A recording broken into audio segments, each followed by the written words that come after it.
આપ સૌના મંગલમય જીવનની શુભકામના. ઋષિચિંતન ચેનલમાં આપ સૌનો હાર્દિક સ્વાગત છે.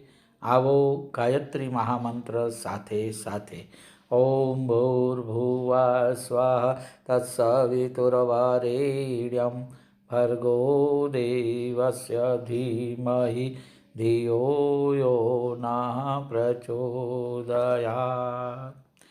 ગાયત્રી મહાત્મ્ય. વેદમાતા શબ્દનો વાત્સલ્યનો ભંડાર છે.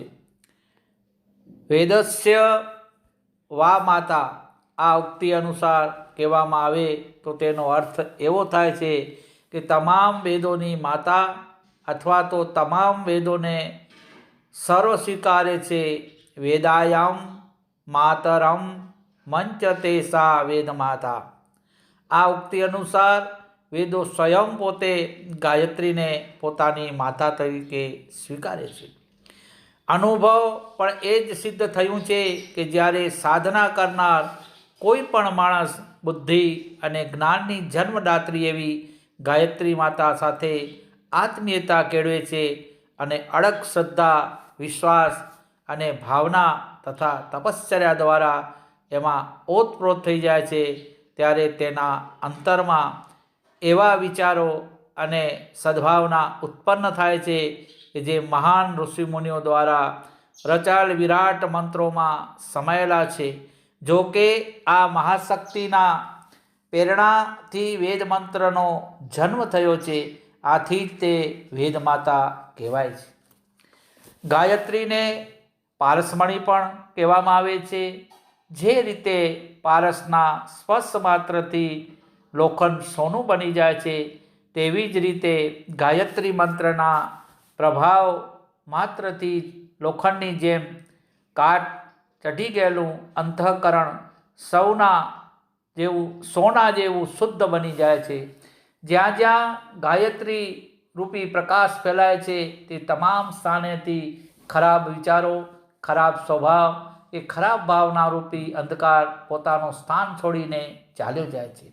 જ્યારે અંતર પવિત્ર થઈ જાય છે, મનમાંથી ગંદા કે મલિન વિચારો ભૂસાઈ જાય છે અને ઈર્ષા, દ્વેષ, દુશ્મની, તિરસ્કાર, અણગમો, નિંદા, અનીતિ, વાસના, ક્રોધ, લોભ તેમજ અહંકાર વગેરેનો નાશ થાય છે અને તેના સ્થાને સત્ય, પ્રેમ, ન્યાય, દયા, પ્રમાણિકતા, સંયમ, સહાનુભૂતિ વગેરે ગુણોનો વિકાસ થાય છે.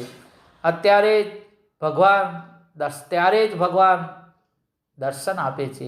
એટલા માટે વરમ શ્રેષ્ઠમ પરમેષ્ટિ પ્રજાપતિ દદાતિ સાક્ષાત્કાર્ય યતિ. ઉક્તિ મુજબ પરમપિતા પરમાત્માના સાક્ષાત દર્શન કરાવવા તરીકે સાર્થક બને છે. જેઓ પ્રથમવાર પોતાના માતા પિતા દ્વારા જન્મ મળ્યા બાદ આચાર્ય પિતા અને સાવિત્રી માતાની સૂક્ષ્મ પ્રેરણા દ્વારા નવું જીવન પ્રાપ્ત કરે છે, તેવો જ કર્મે બ્રાહ્મણ રીજ છે અને એવા બ્રાહ્મણોને અતિ પવિત્ર બનાવનારી તથા તેમના તમામ પાપ કર્મોનો નાશ કરનારી ગાયત્રી છે. તેથી જ તેને પાવમાની દ્વિજા નામ એવું વિશેષણ આપવામાં આવ્યું છે. ગાયત્રી સૂર્ય સવિતા શક્તિ નિરંતરપણે પ્રેરણા આપતી રહે છે. સત્ય અને અસત્ય વચ્ચેનો નિશ્ચય કરીને સત્ય સ્વીકારવા અને અસત્યનો ત્યાગ કરવાનો આદેશ આપે છે. ગાયત્રીની મંત્ર શક્તિ સાધકના તમામ અવગુણો, દુર્બળતાઓ અને દુષ્ટ પ્રવૃત્તિઓને ભસ્મ કરી નાખે છે. સંસારમાં જન્મ અને મૃત્યુ વગેરે દુઃખોને કારણે ઉદ્ભવતા મૂળભૂત પાપોનો નાશ કરે છે અને જ્ઞાનના પ્રકાશ દ્વારા મનની અંદર રહેલા અજ્ઞાનતાના અંધકારને દૂર કરે છે. એટલા માટે તેને પાપનાશિની પણ કહેવામાં આવે છે. વેદ ભગવાનની એવી ઘોષણા છે કે ગાયત્રી માતા આશીર્વાદ રૂપે પોતાના સંતાનોને આયુષ્ય, પ્રાણ, પ્રજા, પશુ, કીર્તિ, ધન તથા બ્રહ્મવર્ચસ્વ પ્રદાન કરે છે. એ જ વિશ્વ માનવની સૌથી વિશેષ સંપત્તિ છે. તેની પ્રાપ્તિથી અભાવ, અશક્તિ અને અજ્ઞાન ત્રણેય પ્રકારના દુઃખોનો નિવૃત્ત થઈ જાય છે. જે દિશામાં દીર્ઘાયુ, પ્રાણવાન, સુસંતતિ, સશક્ત, યશસ્વી, ધનવાન, બ્રહ્મવર્ચસ્વી નવયુવકોની ઉત્પત્તિ થાય છે, તેઓ રાષ્ટ્રને ઉન્નતિના શિખરે બિરાજમાન કરે છે. તે લાભોની પ્રાપ્તિનું મૂળ કારણ સદબુદ્ધિની પ્રાપ્તિ જ છે. સદબુદ્ધિનું ઉદ્ગમ કેન્દ્ર ગાયત્રી છે. આથી ઉપરોક્ત ફળની પ્રાપ્તિ માટે ગાયત્રી માતાના ખોળામાં બેસી તેની શક્તિશાળી દૂધનું પાન કરવું જોઈએ. ગાયત્રી માતા પ્રત્યે શ્રદ્ધા અને સમર્પણની ભાવના સુદૃઢ થાય ત્યારે સંસારમાં કશોય દુર્લભ નથી. ગાયત્રી શક્તિનું સ્થાન પ્રાણ છે. આ શક્તિની ઉપાસનાથી પ્રાણ બળવાન થાય છે. પ્રાણનું બળ જ વાસ્તવિક બળ છે. આ બળથી તેજસ્વીતા થયેલ માનવી સત્યને પ્રાપ્ત કરે છે. આ સત્ય જ આત્માનો દિવ્ય ચક્ષુ છે. સત્યની દ્રષ્ટિથી જે કંઈ જોવાય છે તેને સમ્યક દ્રષ્ટિ અથવા તત્વદર્શન કહે છે. આ જીવનનો સર્વોચ્ચ લાભ છે. આમ તો શરીરમાં રહેલી વાણી પણ સરસ્વતી છે. વાણી દ્વારા અન્યોને શબ્દોમાં પણ ગાયત્રીનું મહત્ત્વ કહી શકાય. ગાયત્રી મંત્ર દ્વારા જ ઈશ્વરી મહિમાને સમજવો જોઈએ, કારણ કે આ મંત્ર ઈશ્વરનો એ મહિમા ગવાયો છે જે આપણા માટે ખૂબ જ જરૂરી છે. દુનિયામાં ફેલાયેલ સંખ્યાબંધ જાણકારીઓ એટલી મહત્વપૂર્ણ નથી જેટલું ગાયત્રીના ગર્ભમાં છુપાયેલ વિજ્ઞાન ગૌરવશાળી છે. જો ત્રણેય લોકની સંપત્તિ કોઈને મળી જાય તો સમજવું જોઈએ કે ગાયત્રીના એક પદનું પુણ્ય મળી ગયું છે.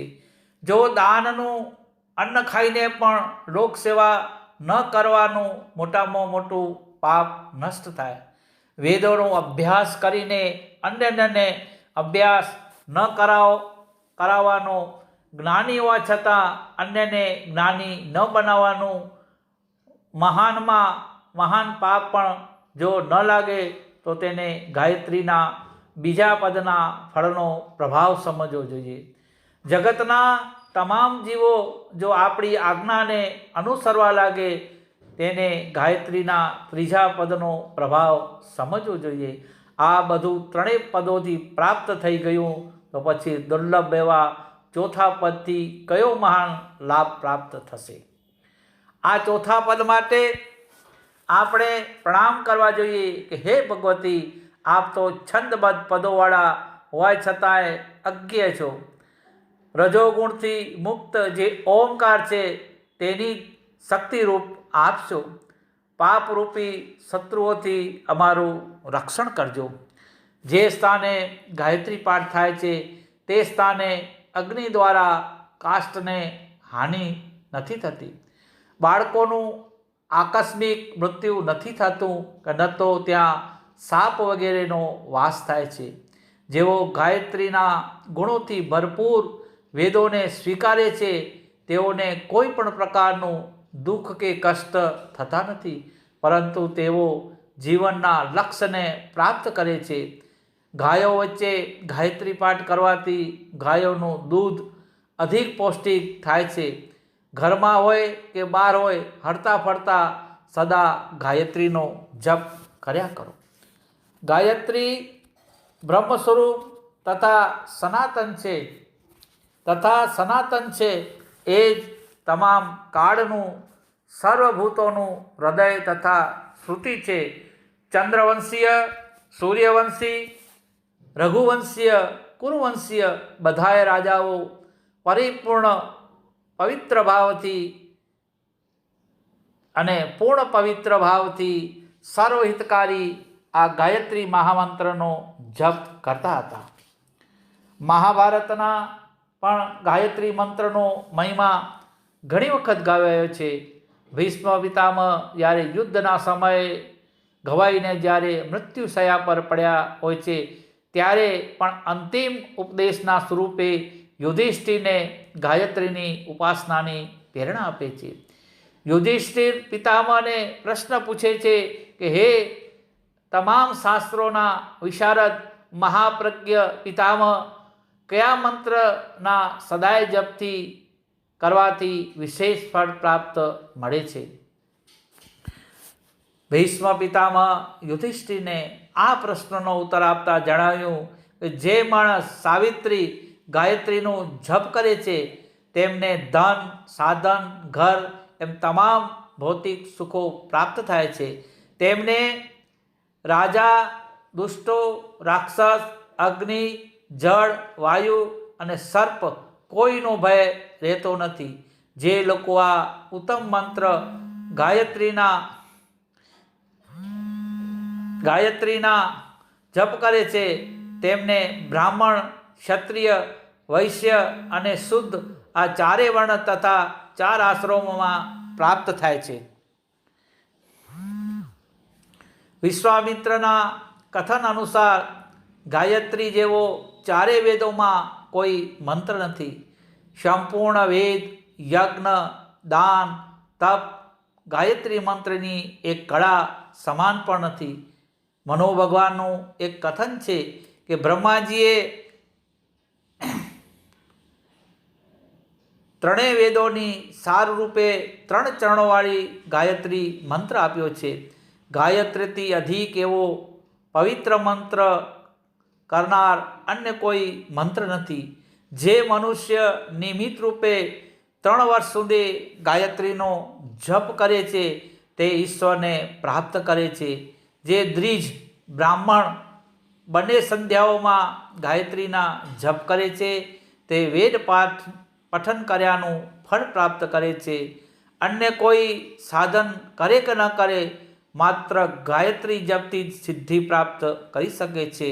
નિત્ય 1000 ગાયત્રી જપ કરનાર પાપોથી એવી રીતે મુક્ત થઈ જાય છે કે જે રીતે સાપને કાંચડીથી મુક્તિ મળે છે. જે દ્વિજ બ્રાહ્મણ ગાયત્રી ઉપાસના કરતો નથી તે નિંદાને પાત્ર છે. યોગીરાજ યાજ્ઞવલ્ક્ય કહે છે કે ગાયત્રી તો સમસ્ત વેદોને એક ત્રાજે તોડવામાં આવ્યા. એક તરફ ષટઅંગો સહિત વેદ અને બીજી તરફ ગાયત્રીને રાખવામાં આવતા ગાયત્રીનું પલું નમતું હતું. વેદોનો સાર ઉપનિષદ છે. ઉપનિષદનો સાર વ્યાહૃતિ છે અને ગાયત્રી વેદોની જનની છે. પાપોનો નાશ કરનારી છે. એનાથી વિશેષ પવિત્ર કરનાર અન્ય કોઈ મંત્ર સ્વર્ગ અને પૃથ્વી પર નથી. ગંગા સમાન કોઈ તીર્થ નથી. કેશવથી શ્રેષ્ઠ કોઈ દેવ નથી. ગાયત્રી કરતાં શ્રેષ્ઠ કોઈ મંત્ર થયો નથી કે થશે પણ નહીં. ગાયત્રીનો સંપૂર્ણ પરિચય કેળવી લેનાર સર્વ વિદ્યાઓનો જાણકાર, શ્રેષ્ઠ ઉદ્ઘોષક અને પ્રવચનકાર બની જાય છે. તે દ્વિજ બ્રાહ્મણ ગાયત્રીનો અભ્યાસી નથી. તે વેદોનો પારંગત હોવા છતાંય શુદ્ધ સમાન છે. તેણે અન્યત્ર કરેલા શ્રમ વ્યર્થ છે. જે ગાયત્રી નથી જાણતો એવા માનવી બ્રહ્મ તત્વથી વિમુખ થઈ પાપયુક્ત બની જાય છે. પારાશરજી કહે છે કે સમસ્ત જપ, શ્લોકો તથા વેદ મંત્રોમાં ગાયત્રી મંત્ર પરમ શ્રેષ્ઠ છે.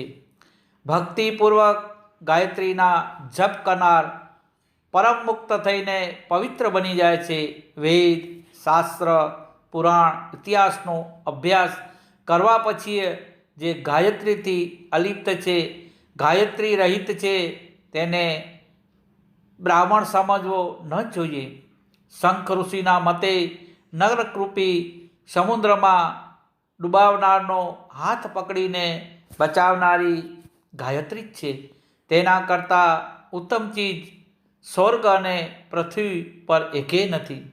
ગાયત્રીના જાણકારને નિસ્સંદેહ સ્વર્ગની પ્રાપ્તિ થાય છે. શૌનક ઋષિનો મત છે કે અન્ય ઉપાસનાઓ કે કરે કે ના કરે, પરંતુ ગાયત્રી જપથી દ્વિજ જીવનમુક્ત થઈ જાય છે. સાંસારિક અને પરલોક તમામ સુખોને પ્રાપ્ત કરે છે. સંકટ સમયે 10,000 જપ કરવાથી વિપત્તિઓ કે મુશ્કેલીઓનું નિવારણ થાય છે. અત્રિ કહે છે કે ગાયત્રી આત્માની પરમ શુદ્ધિ કરનાર છે. તેનો પ્રભાવ માત્રથી પાપ અને અવગુણો ધોવાઈ જાય છે. જે માણસ ગાયત્રી તત્વને સારી રીતે સમજી લે છે તેના માટે સંસારમાં કોઈ પણ સુખ બાકી રહેતું નથી.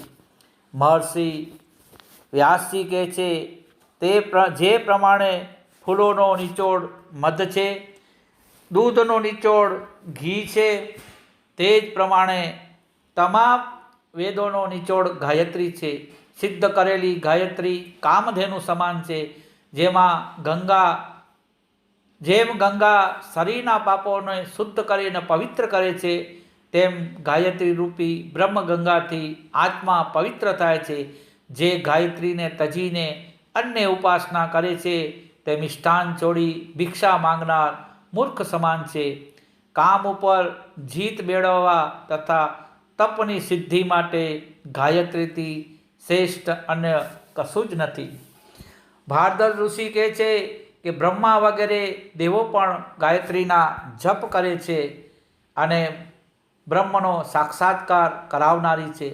ખરાબ કર્મો કરનારના દુર્ગુણો ગાયત્રીને કારણે દૂર થાય છે. ગાયત્રીથી અલપ્ત માનવી શુદ્ર કરતાંય વધુ અપવિત્ર છે. ચરક ઋષિ કહે છે કે જેઓ બ્રહ્મચર્યપૂર્વક ગાયત્રીની ઉપાસના કરે છે અને આમળાના તાજા ફળોનું સેવન કરે છે તે દીર્ઘાયુષ્ય હોય છે. નારદજીની ઉક્તિ અનુસાર ગાયત્રી ભક્તિનું જ સ્વરૂપ છે. જેમાં ભક્તિ રૂપા આવી ગાયત્રી છે ત્યાં શ્રી નારાયણનો નિવાસ હોવા અંગે કોઈ સંદેહ રહેતો નથી. શૃંગી ઋષિની યુક્તિ છે કે જ્ઞાન વિજ્ઞાનનું મૂળ ગાયત્રી છે. જે ગાયત્રીમાં સમાયેલું છે તેનાથી અધિક સંસારમાં અન્ય કોઈ નથી. વશિષ્ઠજીના મતે મંદ બુદ્ધિવાળો, કુર્માર્ગે જનારો તથા અસ્થિર વિચાર ધરાવનાર પણ ગાયત્રીના પ્રભાવથી ઉચ્ચ પદને પ્રાપ્ત કરે છે. તેથી તો સદગતિ નિશ્ચિત છે. તેઓ પવિત્રતા અને સ્થિરતાપૂર્વક ગાયત્રીની ઉપાસના કરે છે. તેઓ સ્વયં લાભકારી બને છે. ગૌતમ ઋષિનો મત છે કે યોગનો મૂળ આધાર ગાયત્રી છે. ગાયત્રીથી તમામ યોગોની સાધના છે. મહર્ષિ ઉદાલક કહે છે કે ગાયત્રીમાં પરમાત્માનું પ્રચંડ તેજ સમાયેલું છે. જે આ તત્વને ધારણ કરે છે તેના વૈભવની તુલના થઈ શકતી નથી. દેવગુરુ બૃહસ્પતિજીનો મત છે કે દેવત્વ અને અમૃતત્વની મૂળ જનની ગાયત્રી છે. આની પ્રાપ્તિ પછી કશું જ પ્રાપ્ત કરવાનું બાકી રહેતું નથી. મહાત્મા ગાંધીએ કહ્યું કે ગાયત્રી મંત્રના નિરંતર જપ રોગીઓના રોગ દૂર કરવા અને આત્માની ઉન્નતિ માટે ઉપયોગી છે. સ્થિર મન અને શાંત હૃદયથી કરવામાં આવેલા ગાયત્રી જપમાં આપત્તિકાળે આવેલ સંકટો દૂર કરવાનો પ્રભાવ સમાયેલો છે. લોકમાન્ય તિલક કહે છે કે જે દેશ સેવકોના બંધનોમાં ભારતીય પ્રજા જકડાયેલી છે તેનો અંત રાજનૈતિક સંઘર્ષ માત્રથી આવતો નથી. તેના માટે આત્માની અંદર પ્રકાશ ઉત્પન્ન થવો જોઈએ. તેથી સત અસતનું જ્ઞાન થાય તથા કુમાર્ગને તજીને શ્રેષ્ઠ માર્ગ તરફ ચાલવાની પ્રેરણા મળે. ગાયત્રી મંત્રમાં આ જ ભાવના સમાયેલી છે.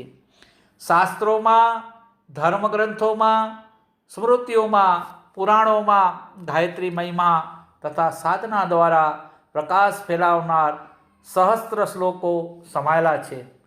મહોદય મદન મોહન માલવિયાજી એ પણ કહ્યું છે કે ઋષિઓએ પોતાના જે અણમોલ રત્નો આપ્યા છે તેમાંનું એક અણમોલ અનુપમ રત્ન ગાયત્રી છે.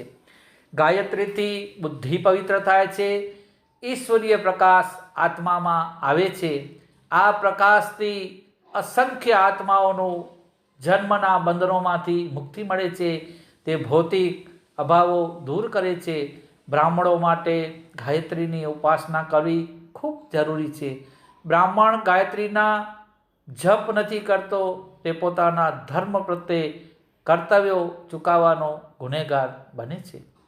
રવિન્દ્રનાથ ટાગોર કહે છે કે ભારત વર્ષમાં જાગૃતિ લાવનાર જે મંત્ર છે તે એટલો સરળ છે કે એક જ શ્વાસે તેનું ઉચ્ચારણ કરી શકાય છે અને તે છે ગાયત્રી મંત્ર. આ પુનિત મંત્રનો અભ્યાસ કરવામાં કોઈ પણ પ્રકારનો તાર્કિક ઉવાપો, કોઈ પણ પ્રકારનો મતભેદ અથવા કોઈ પણ પ્રકારના લડાઈ ઝઘડાને અવકાશ નથી. યોગી અરવિંદ ઘોષે ઘણીવાર ગાયત્રી જપ કરવાનો નિર્દેશ કર્યો છે. તેમણે જણાવ્યું છે કે ગાયત્રીમાં એવી શક્તિ સમાયેલી છે જે મહત્વપૂર્ણ કાર્ય કરી શકે છે. એમણે કેટલીય સાધનાઓના પ્રતીક તરીકે ગાયત્રી જપને દર્શાવેલ છે. સ્વામી રામકૃષ્ણ પરમહંસનો ઉપદેશ છે કે હું તમામ લોકોને કહું છું કે મોટી મોટી સાધના કરવાની એવી કોઈ જરૂરત નથી. ગાયત્રીની આ નાનકડી સાધના કરી જુઓ. ગાયત્રી જપ કરવાથી મહાનમાં મહાન સિદ્ધિ પ્રાપ્ત થઈ શકે છે. આ મંત્ર નાનો છે પરંતુ તેની શક્તિ ભારે છે. હિન્દુ ધર્મમાં અનેક માન્યતાઓ પ્રચલિત છે. વિવિધ સિદ્ધાંતો સંબંધી પરસ્પર વિરોધી મતભેદો પણ ઘણા છે, પરંતુ ગાયત્રી મંત્રનો મહિમા એક એવું તત્વ છે જેમાં બધાએ શાસ્ત્રોએ, બધાએ સંપ્રદાયોએ, તમામ ઋષિઓએ એકી અવાજે સ્વીકાર્યો છે. સ્વામી વિવેકાનંદનું કથન છે કે રાજા પાસે એવી ચીજ માંગવી જોઈએ કે જેના ગૌરવને અનુકૂળ હોય. પરમાત્માથી માંગ્યા યોગ્ય વસ્તુ સદબુદ્ધિ છે. પરમાત્મા તેના પર પ્રસન્ન થાય છે જેને સદબુદ્ધિ પ્રદાન કરે છે. સદબુદ્ધિથી સત્યના માર્ગે પ્રગતિ થાય છે અને સત્કર્મથી તમામ પ્રકારના સુખ મળે છે જે સત્યની તરફ આગળ વધે છે. તેમાં કોઈ પણ પ્રકારની સુખની ઉણપ રહેતી નથી. ગાયત્રી સદબુદ્ધિનો મંત્ર છે, તેથી જ તેનો મંત્રનો શિરોમણી કયો છે. આદિગુરુ શંકરાચાર્યનું કથન છે કે ગાયત્રી મહિમાનું વર્ણન કરવું એ માનવીના સામર્થ્ય બહારની વાત છે. બુદ્ધિની શુદ્ધિ હોવું એ એટલું મહાન કાર્ય છે જેની સરખામણીમાં સંસારના અન્ય કોઈ કાર્ય સાથે થઈ શકતી નથી. આત્મબળ પ્રાપ્ત કરવાની દિવ્ય દ્રષ્ટિ શુદ્ધ બુદ્ધિની પ્રાપ્ત થાય છે. ગાયત્રી મંત્ર તેનું પ્રેરણાબળ છે. સ્વામી રામતીર્થે કહ્યું કે રામને પ્રાપ્ત કરવા એ સૌથી મોટું કાર્ય છે. ગાયત્રીનો અભિગમ બુદ્ધિને કામરુચિથી દૂર કરી રામરુચિમાં લીન કરવાનો છે. જેની બુદ્ધિ પવિત્ર છે તે જ રામને પ્રાપ્ત કરવાનું કાર્ય કરી શકશે.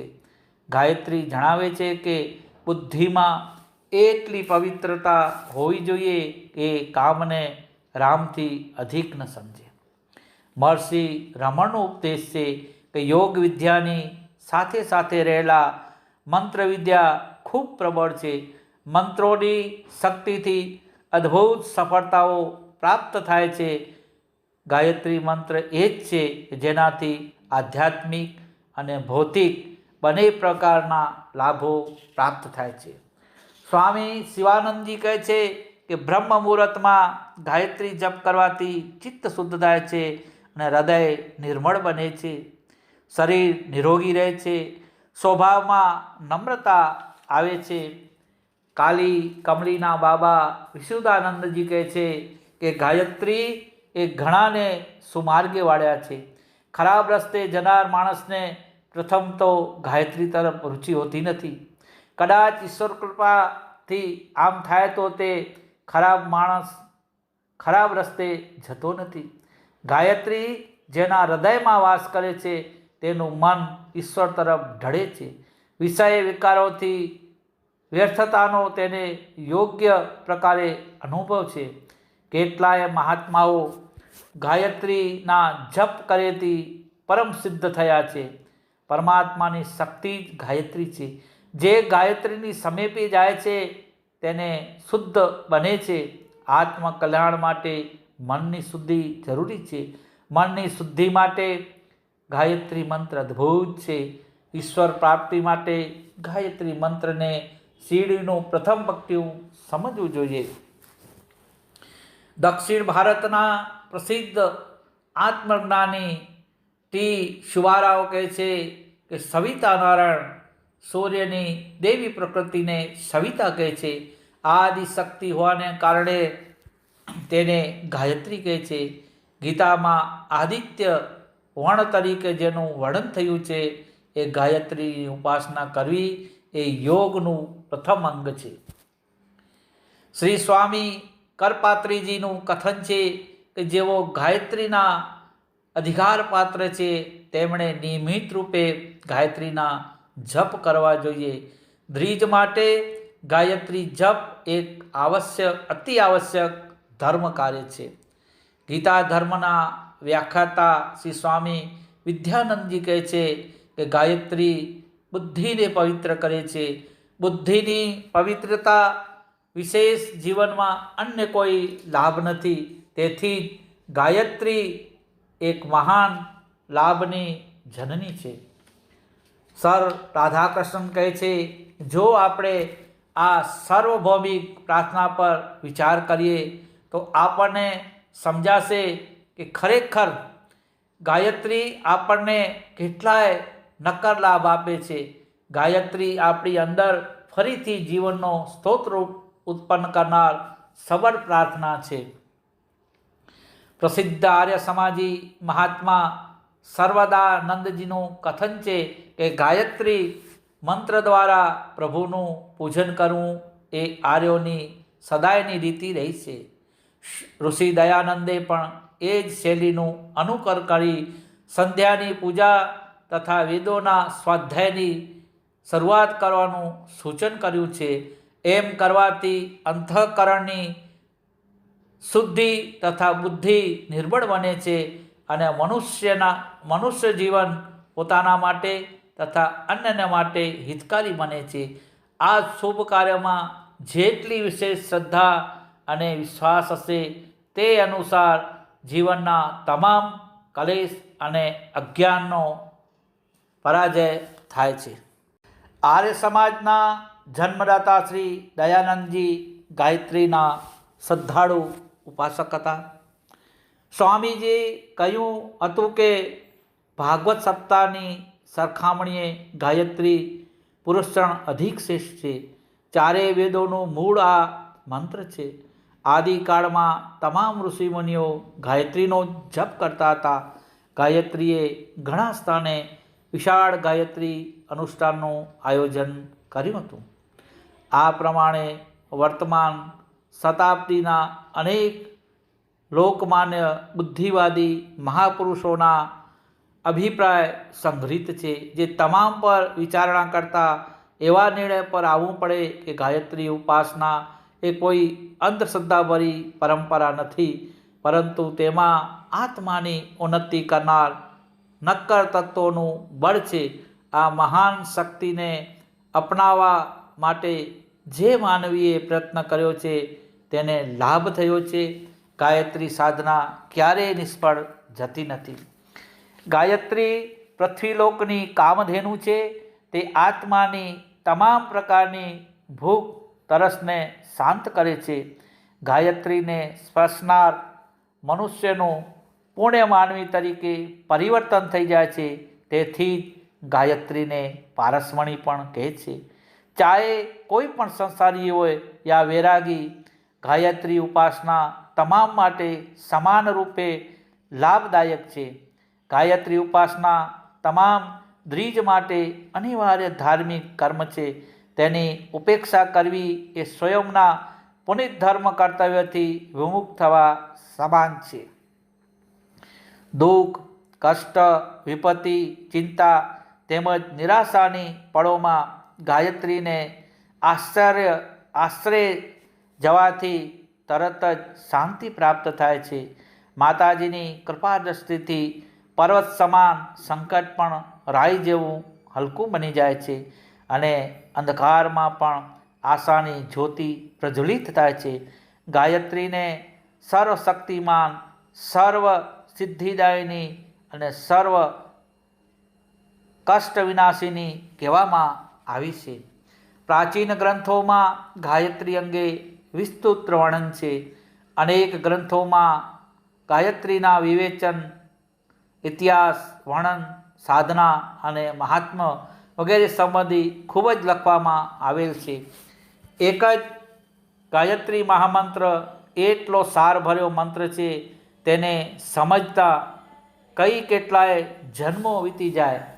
તે સાથે તેની અંદર તમામ તત્વજ્ઞાન સમાયેલા છે કે જેથી વ્યાખ્યા માત્ર માટે વેદશાસ્ત્ર, પુરાણ, ઇતિહાસ, દર્શન, ઉપનિષદ, બ્રાહ્મણ, આરણ્યક, સ્મૃતિ, નીતિ અને સૂત્ર ગ્રંથોની રચના કરવામાં આવી છે.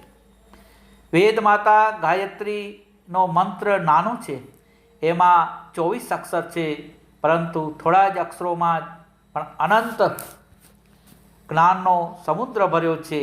જે જ્ઞાન ગાયત્રીના ગર્ભમાં છે, જે એટલું સર્વાંગપૂર્ણ અને શુદ્ધ છે કે માનવી જો તેને યોગ્ય રીતે સમજી લે અને પોતાના જીવન વ્યવહારમાં તેનો ઉપયોગ કરે તો તેના લોક પરલોક તમામ પ્રકારે સુખ શાંતિદાયક બની શકે છે. ગાયત્રીનો સંદેશ આધ્યાત્મિક અને સાંસારિક એમ બંને દૃષ્ટિએ ખૂબ જ અર્થપૂર્ણ અને ઉપયોગી છે. ગાયત્રી ગીતામાં પ્રણવ ઓમકાર ઈશ્વરના વ્યાપ્તને ભૂર્ભુવ સહિત ગાયત્રી મંત્રના 9 શબ્દોમાં સમાયેલ મર્મને પ્રગટ કરવાનો પ્રયાસ કરવામાં આવેલ છે. આ જ્ઞાન સમુદ્રથી અધિક ઊંડું છે.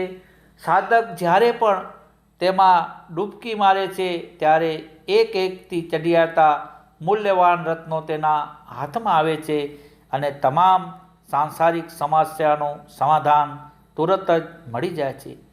પરમાત્માને પ્રસન્ન કરવા અને પ્રાપ્ત કરવાનો માર્ગ તેના નિયમો પર ચાલવું તે નિંદા અને સ્તુતિથી પ્રભાવિત થતો નથી, પરંતુ કર્મો અનુસાર ફળ આપે છે.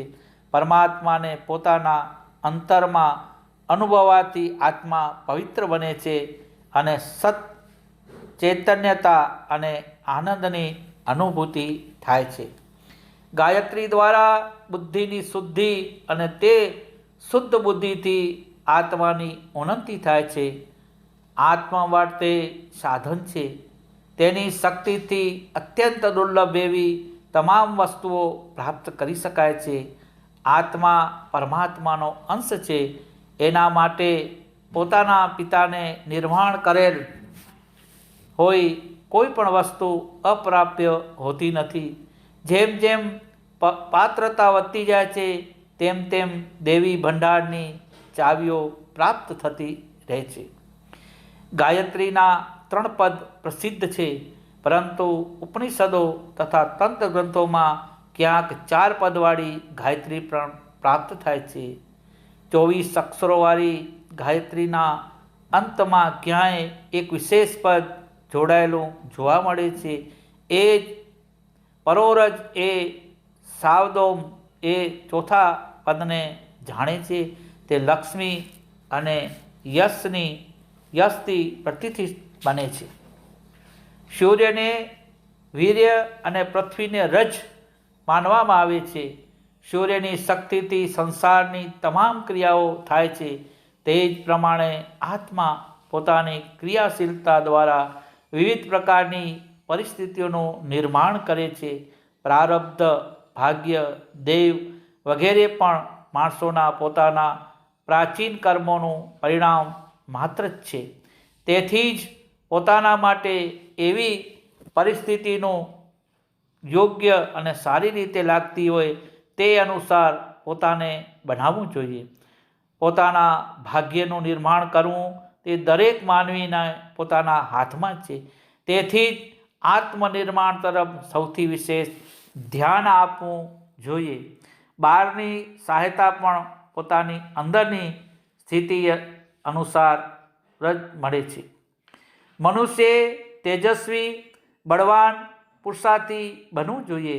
સ્વાસ્થ્ય, વિદ્યા, ધન, ચતુરતા, સંગઠન, યશ, સાહસ અને સત્ય આ આઠેય બળોથી પોતાને સદાય બળવાન બનાવવાનો પ્રયત્ન કરવો જોઈએ. સંસારમાં અનેક વિચારધારાઓ છે, વિવિધ મતાંતરો છે, પણ તેમાંના કેટલાક અંદરો અંદર એકબીજાથી ટકરાય છે. એક શાસ્ત્રના સિદ્ધાંતો બીજા શાસ્ત્રની વિરુદ્ધમાં પણ હોય છે. આને કારણે એક ઋષિ કે વિદ્વાનના વિચારો અન્ય ઋષિ કે વિદ્વાન સાથે સંપૂર્ણપણે મેળ ખાતા નથી. આવી પરિસ્થિતિમાં વિચલિત થવું ન જોઈએ. દેશ, કાળ, પાત્ર અને પરિસ્થિતિ અનુસાર કથન તદ્દન સાચું હોય છે. જે જુદી જુદી પરિસ્થિતિઓમાં ખોટું પણ હોઈ શકે છે. શિયાળાની ઋતુમાં જે વસ્ત્રો લાભદાયક હોય છે તેનાથી ઉનાળામાં કામ ચાલી શકતું નથી. એ મુજબ એક જ પરિસ્થિતિમાં જે કથન હોય છે તે બીજી પરિસ્થિતિઓમાં અયોગ્ય થઈ જાય છે.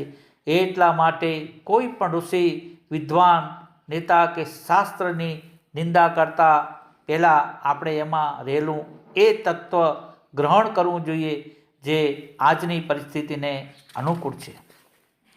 પ્રેરણા સંસારની સૌથી મોટી મહાન શક્તિ છે.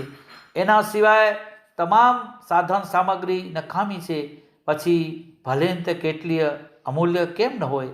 પ્રેરણાથી ઉત્સાહિત અને પ્રવૃત્તિમય મનુષ્ય જો કાર્યનો પ્રારંભ કરે તો તે આપમેળે જ જરૂરી એવા સાધનો મેળવી લે છે, જેને ઈશ્વરીય સહાયતા પ્રાપ્ત થાય છે અને અનેક સહયોગીઓ મેળવી લે છે.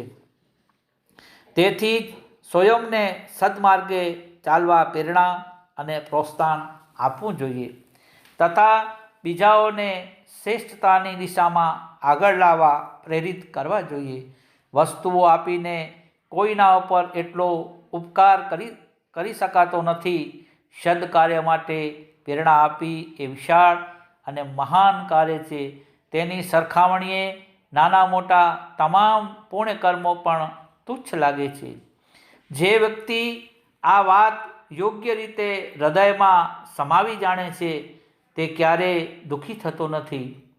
અણધારી પરિસ્થિતિ આવી પડતા હંમેશા માનવી શોક, દુઃખ, ક્રોધ, દ્વેષ, દીનતા, નિરાશા, ચિંતા, ભય અને અશાંતિ વગેરેથી આકુળ વ્યાકુળ થઈ જાય છે. પોતાની માનસિક સમતુલા ખોઈ બેસે છે અને અનુકૂળ પરિસ્થિતિથી પ્રાપ્ત થાય છે ત્યારે અહંકાર, મદ અને ઉદ્ધતાઈ બતાવીને હર્ષના આવેશમાં સ્વાભાવિક આચરણ કરવું એ ઘમંડ કરવો, ધનનો વ્યય કરવો, ગર્વ કે અહંકાર, મદ અને ઉદ્ધતાઈથી બતાવી હર્ષના આવેશમાં અહંકાર કરવો વગેરેથી ઘેરાઈ જાય છે. આ બંને પરિસ્થિતિઓ એક પ્રકારનો નશો કે તાવ છે જે વિવેકને અંધ બનાવી દે છે અને જેનાથી વિચાર અને કાર્યોની યોગ્ય, શ્રેષ્ઠ અને ભ્રષ્ટ બની જાય છે. માણસે અંધ તથા કાયર બની જાય છે. આવા સત્યનાશી વાવાઝોડું આત્માનું રક્ષણ કરવા માટે મનને સ્થિર, સમતોલિત અને સ્વસ્થ અને સત્ય પ્રેમ બનાવવું જોઈએ. ત્યારે જ માનવી આત્મિક, બૌદ્ધિક અને તથા શારીરિક શાંતિ મળી શકે છે. મૃત્યુ હંમેશા માથે લટકતું રહે છે. આ ક્ષણે શ્વાસ ચાલે છે અને તે પછીની ક્ષણે બંધ થઈ જાય છે. તો એનો શું ભરોસો? આમ વિચારીએ તો દુર્લભ મનુષ્ય જીવનનો શ્રેષ્ઠ ઉપયોગ કરવો જોઈએ.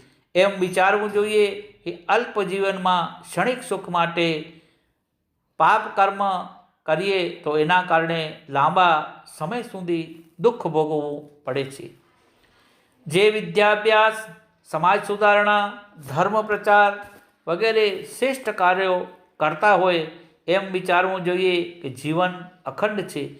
એ બાબત નિર્વિવાદ છે કે આ જીવનનો ઉપયોગ કરે છે તેને મૃત્યુ બાદ આનંદ અને સુખ જ પ્રાપ્ત થશે. પરલોક, પુનર્જન્મ વગેરેમાં સુખ જ પ્રાપ્ત થશે. પરંતુ જે આ જીવનની ક્ષણોનો દુરુપયોગ કરે છે તેનું ભવિષ્ય તો અંધકારમય જ છે. એટલા માટે વીતી ચૂક્યો છે એ માટે દુઃખ ન કરતા બાકીના જીવનનો સદુપયોગ કરવો જોઈએ. અસ્તુ.